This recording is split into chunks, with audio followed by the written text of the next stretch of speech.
Alors, bonjour, bienvenue dans le laboratoire électronique à Mekefac. Alors aujourd'hui, nous allons vous présenter un onduleur d'une puissance de 120. Le laboratoire électronique à Mekefac traite essentiellement la logique câblée et la logique programmée. Plusieurs simulations sont faites au laboratoire. Mes coordonnées et ma boîte email vous sera donnée à la fin de chaque vidéo. Donc aujourd'hui principalement c'est la conception d'un onduleur ou alors la simulation virtuelle d'un onduleur. Nous allons utiliser un oscillateur, un transformateur et des interrupteurs de commande. Généralement les MOS. Ok. Pour débuter, avant de débuter notre didacticiel, puisque cela sert beaucoup plus aux étudiants, même aux enseignants, qui parfois font des analyses théoriques et n'arrivent pas souvent à voir ces résultats de manière virtuelle dans les logiciels. Donc je vous invite à suivre la page à Mekefac. Faites comme je vous ai dit, mes coordonnées vous seront données à la fin de chaque vidéo. Alors nous allons commencer. Alors comme je vous disais, nous allons commencer à concevoir notre onduleur. Nous allons commencer par démarrer le logiciel Proteus.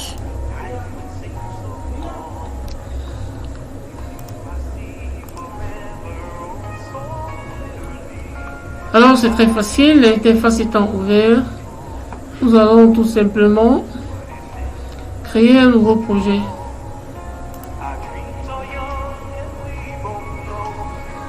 Alors là, nous allons attribuer un nom au projet. Onduleur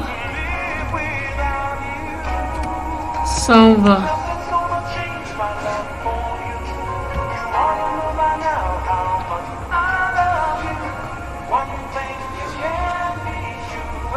Là, la destination, là c'est le chemin où le projet sera enregistré. Bon, par défaut, c'est dans mes documents. Donc, quel est ce suivant? Suivant.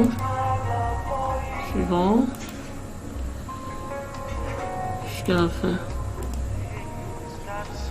Ok. Là, c'est l'espace de travail où nous allons interconnecter les composants. Okay, notre onduleur est composé d'un oscillateur, d'un transformateur et des étages de transistor. Transistor MOS, monsieur. Donc nous allons choisir, nous allons commencer par l'oscillateur. L'oscillateur est composé de deux transistors. D'abord déjà je vais rappeler ici que l'oscillateur c'est un oscillateur stable en transistor. Très pratique et simple, à moins coût. BC 337.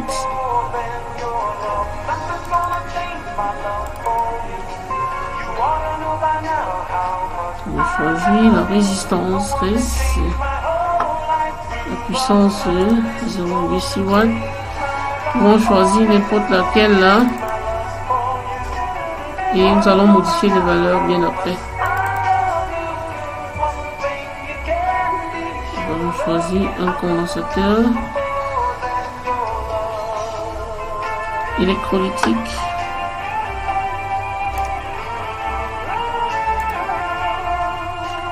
Nous allons prendre ceci. Les valeurs seront modifiées au fur et à mesure que nous allons évoluer. Donc, nous allons prendre une batterie.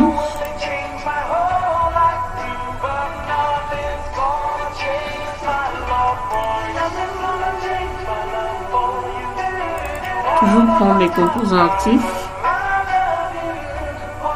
Nous allons choisir nos interrupteurs de commutation qui sont les MOS, IREF, qui sont généralement utilisés pour les onduleurs. IREF 3205. Alors celui-là. Un transformateur à point milieu, c'est trans.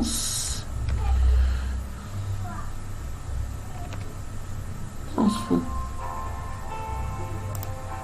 Alors nous allons prendre celui-ci.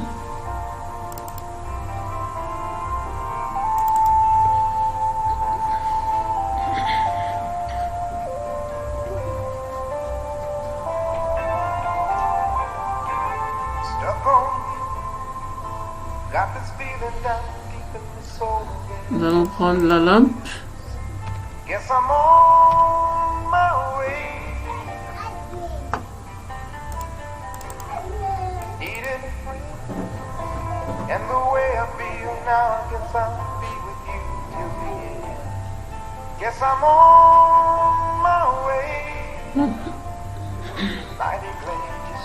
Petit bloc.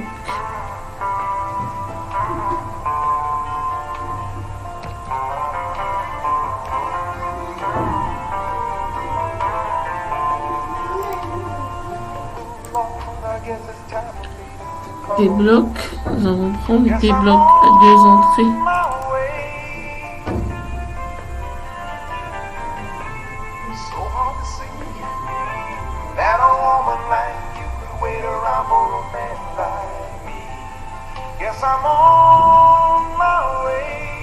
Alors, nous pouvons commencer le câblage.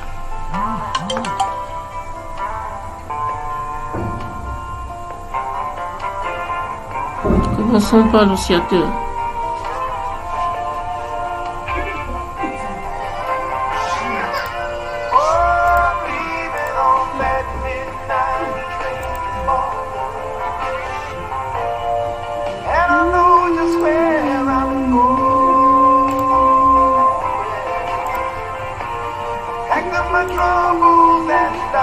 Là, c'est un oscillateur instable un transistor.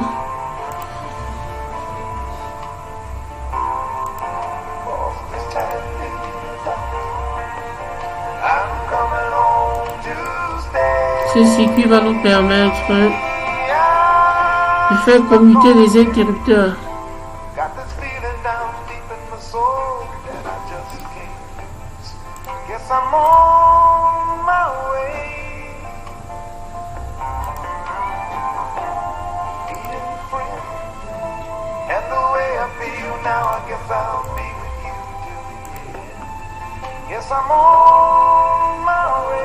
Là, nous allons prendre encore de nouveau un BC 337.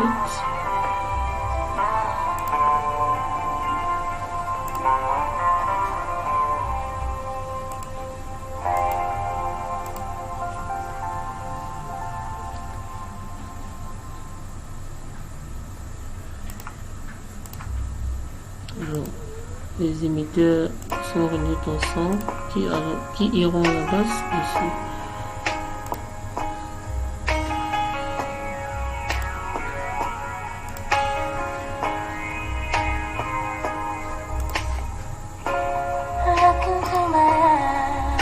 Voici cette connexion ici.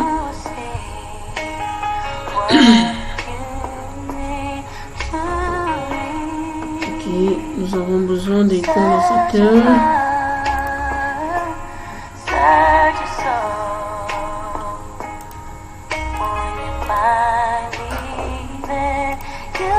N'oubliez surtout pas de modifier les valeurs. Si vous avez fait le choix, comme je l'ai fait.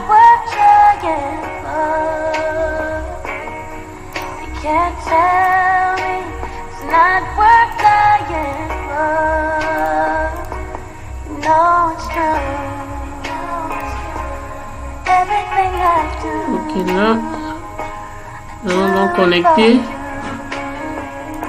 Connectons ceci. Ils iront tous au potentiel plus nécessaire. Alors, modifions les valeurs. Là, nous allons prendre 470 ohms.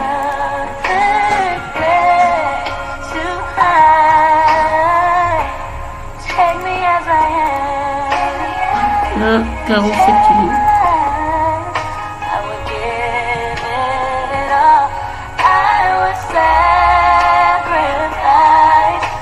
Ici, 447 kg. Les mêmes.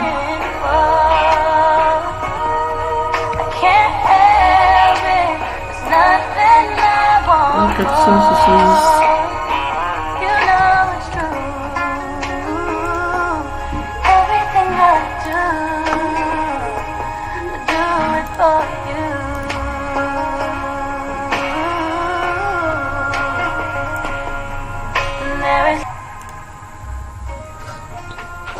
Ok, là,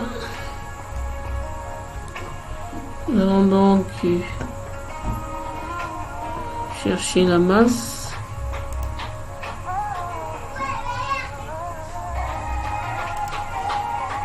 Ground.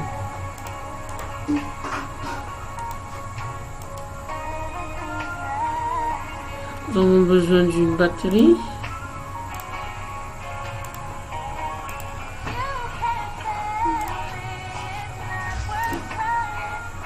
Alors, nous allons laisser cette valeur par défaut 12 volts. On pourra utiliser toujours même à 5 volts, ça dépend.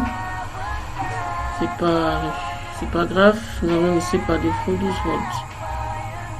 Alors ces condensateurs vont être modifiés à 2,2 micros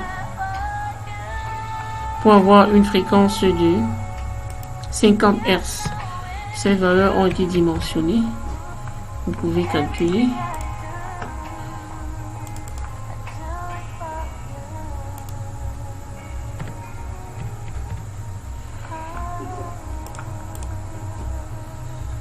Ok, là nous avons notre oscillateur 50 Hz.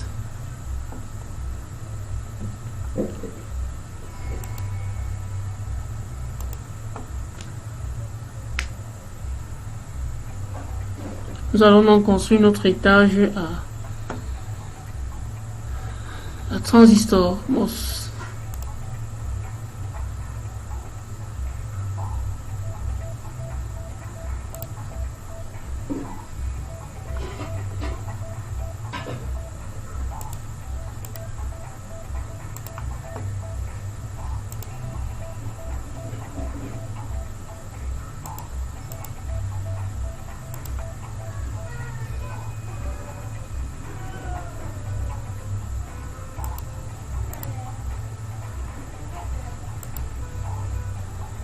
On connecte là, on connecte les grilles.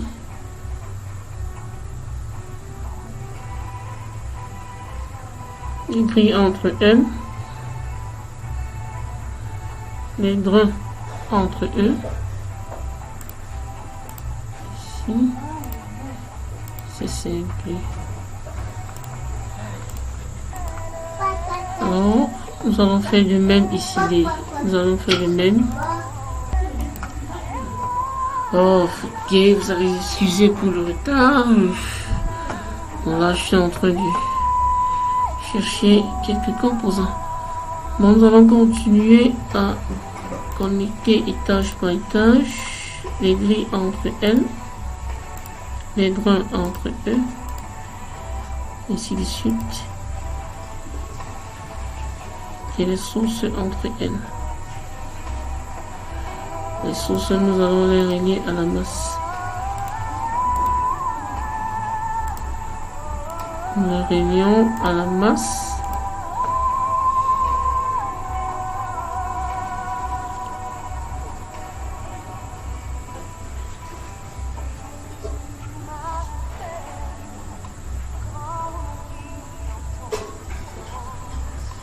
Et là, je pense que c'est bon.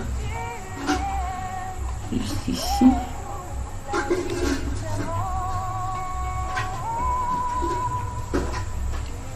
On va prendre la masse là. On va relier les sources à la masse.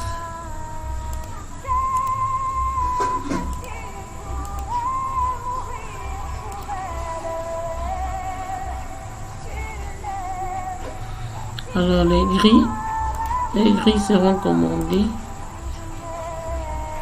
par chaque sortie du transistor.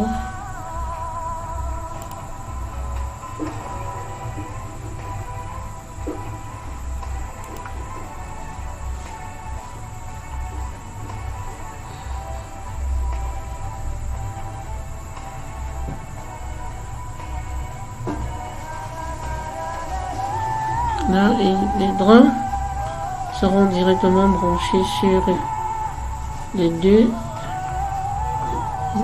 drains-ci seront branchés sur l'entrée du transformateur. Alors bon, voilà notre étage des transistors. Nous montons donc là le module de transformation. Nous allons récupérer le transformateur.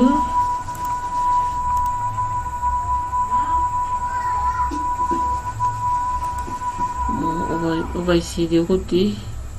On va changer la position pour roter de cette façon là.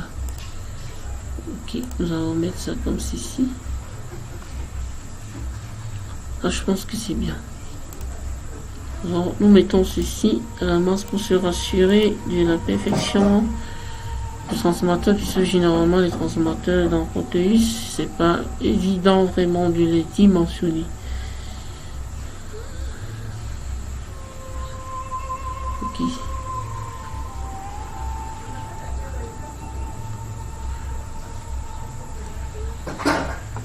Ok, là, nous allons connecter les différents bras. On va attribuer les labels.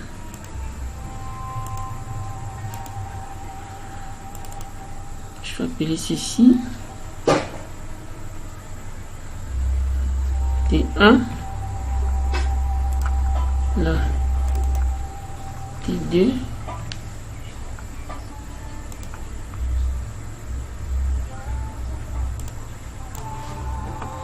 ok. Nous avons besoin d'une nouvelle batterie. Là.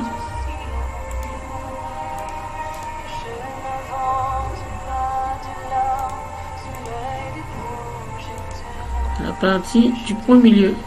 Les deux autres-ci serviront à la commutation. Vous savez, si on commute à une fréquence bien déterminée en sortie du transformateur, on aura un potentiel.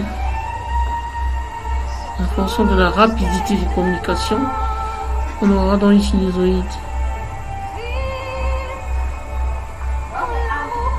Oh là là là là. Oui.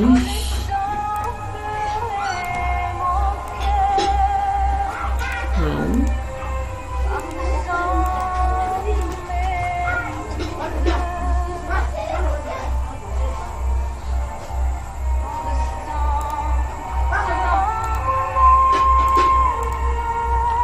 Nous allons prendre un petit bloc.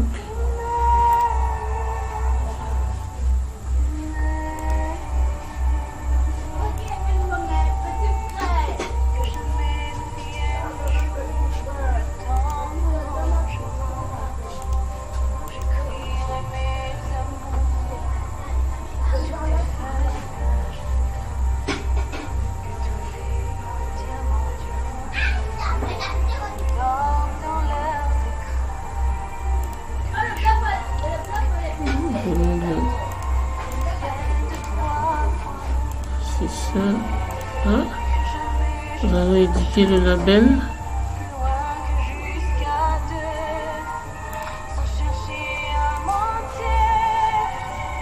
On va placer un label, appelons ça L1. Ici, on va appeler ça L2.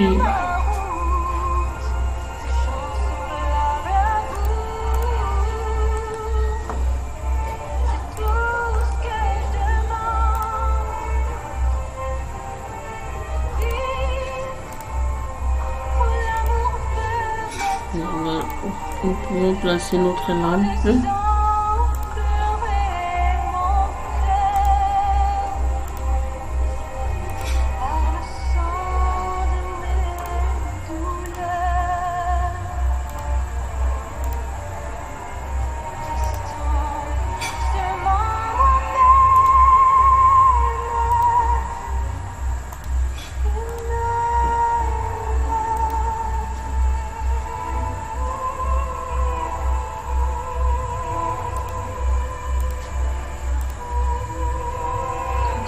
c'est notre lampe. On peut aussi éditer ce label. L1 pour que la liaison soit faite. Et L2.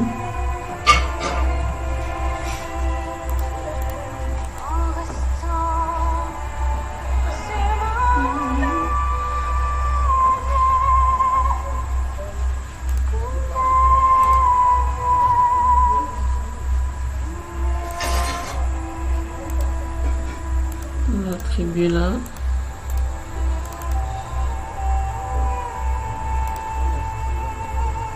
T1.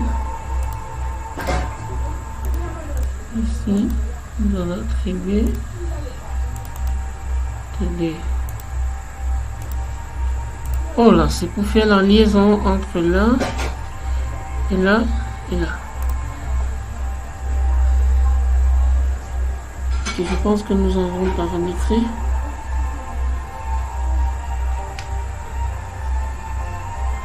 Nous allons paramétrer notre transformateur. Il est obligatoirement de le paramétrer. C'est une obligation. C'est obligatoire de le paramétrer.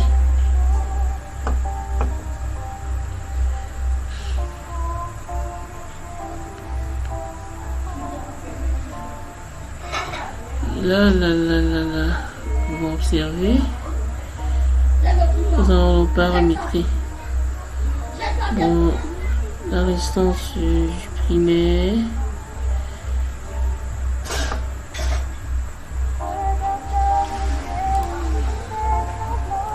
La résistance du secondaire.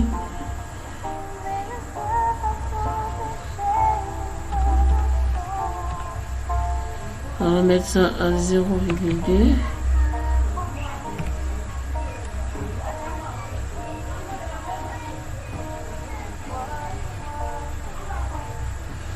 Et la résistance et le rapport de transformation coupling.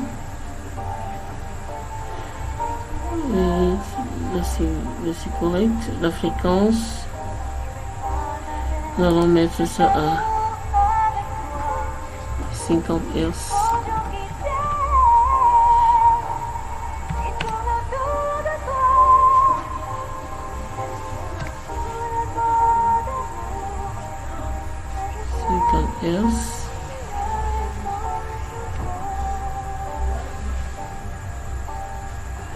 Gain du temps fait saturation, bon, nous pouvons laisser là par défaut.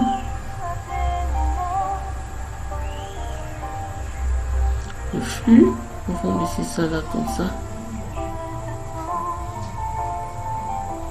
Le ratio, le rapport de transformation, on va mettre cela à 0, plus c'est un transformateur élévateur.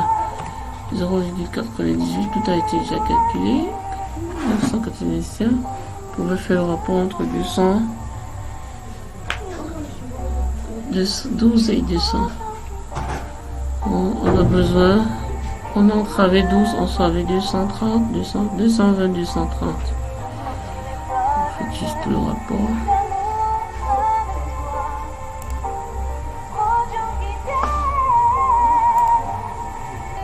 Ok, là je pense que c'est bon. Nous allons donc simuler.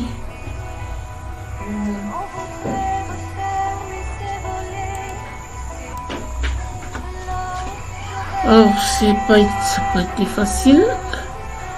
Je pense que là on n'a pas oublié un paramètre.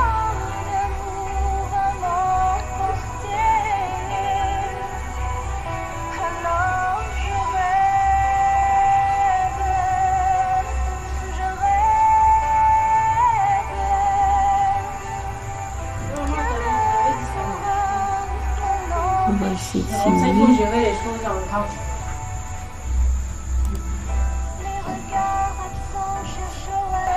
Alors, nous voyons que nous évoluons 220, 226 et après on chute. Bon, nous allons donc vérifier avec les appareils de mesure. Essayons de connecter le oscilloscope.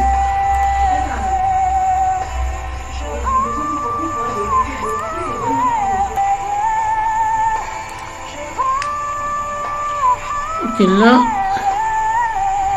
nous allons donc placer le oscilloscope pour visualiser les différents signaux.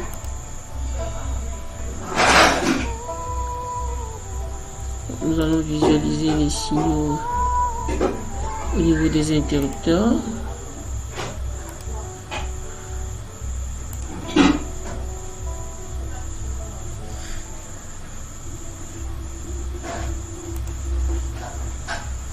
Également au niveau de la sortie.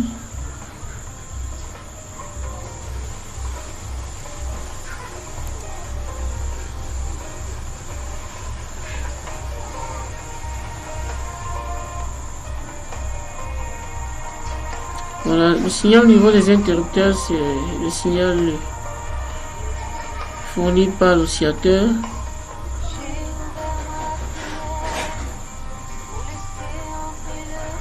Ok, regardons voir.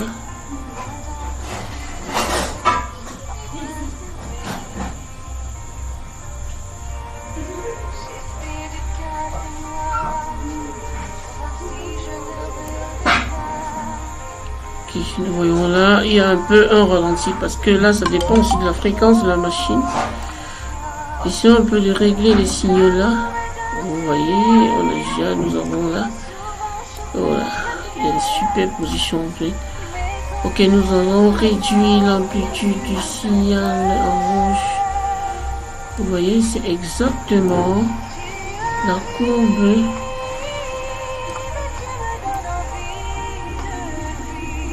à la sortie de l'interrupteur, les interrupteurs.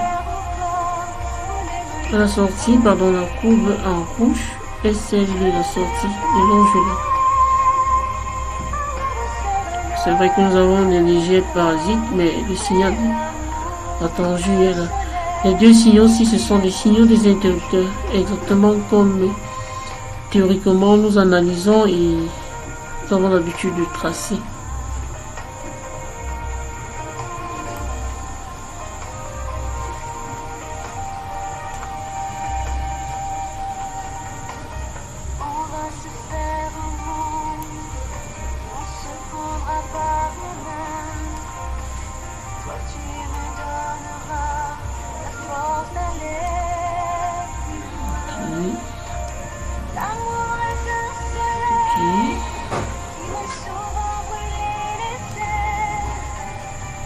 Et là, le signal à rouge, c'est le signal de la sortie.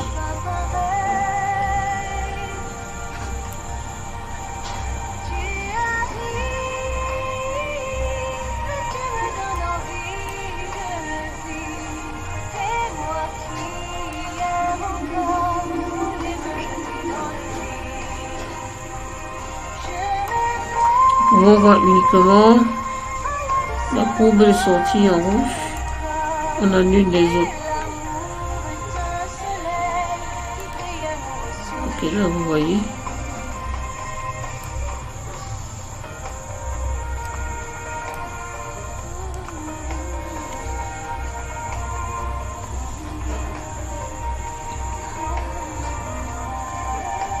Là il y a des pics. Bon là c'est la simulation. C'est pas évident d'être pas très parfait. Mais nous avons quand même le résultat là. C'est ça. L'essentiel, nous allons pouvoir effectivement la puce sinusoïde. Nous pouvons la brancher à l'oscilloscope au laboratoire. Là, c'est le laboratoire virtuel.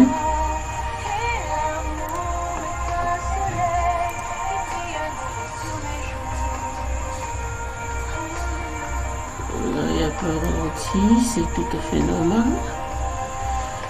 Cela prend, la machine prend le temps d'analyser.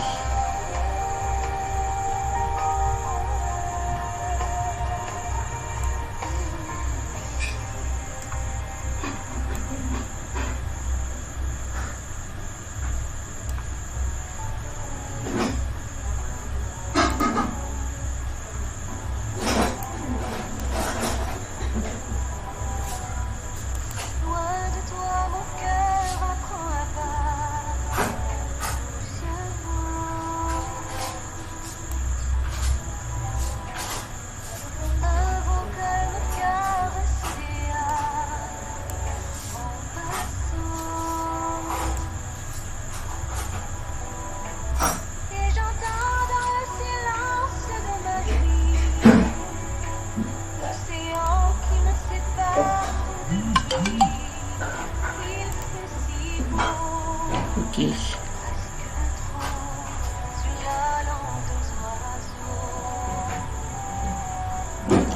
J'essaierai un peu de régler les signaux. Signal de sortie. Là, nous allons cacher ce signal. On va cacher celui-ci.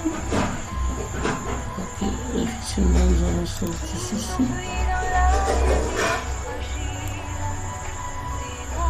Ok, là, ce sont les signaux au niveau de l'oscillateur.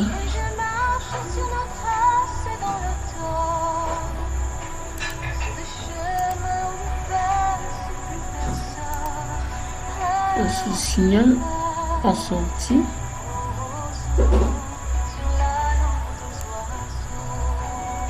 On va régler la fréquence. Ok, là c'est parfait. La prochaine vidéo, nous allons vous montrer comment on peut commander à partir d'un microcontrôleur.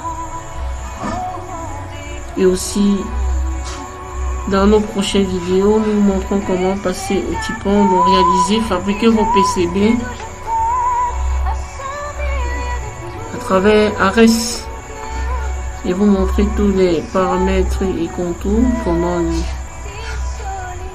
on peut parvenir à concevoir son circuit dans Ares et l'imprimer de manière physique pour réaliser effectivement son montage. Ok, là c'était bon pour l'enjôleur. Nous avons observé comment notre enjôleur a fonctionné. Là aussi au niveau de la simulation, certains paramètres qui n'ont pas pu être faits ici seront généralement plus réglés en pratique.